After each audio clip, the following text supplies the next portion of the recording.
Viral video, biduan bernyanyi jatuh saat bergoyang di kursi. Video tersebut diunggah akun Instagram @viralyes Sabtu 8 Januari 2022.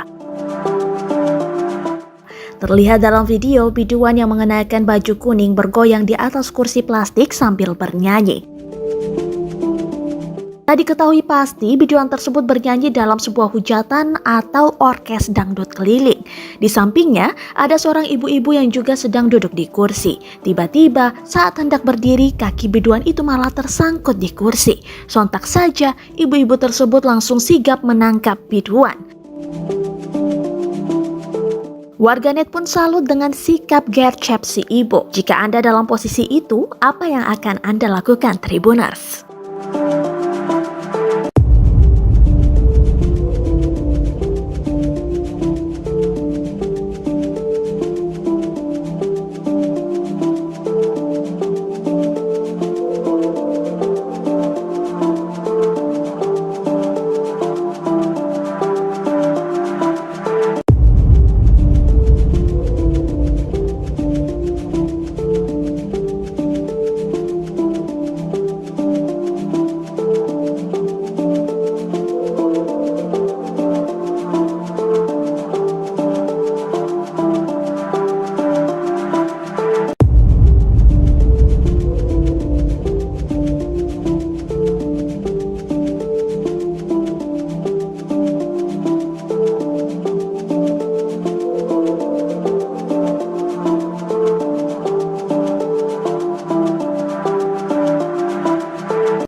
Terima kasih sudah nonton.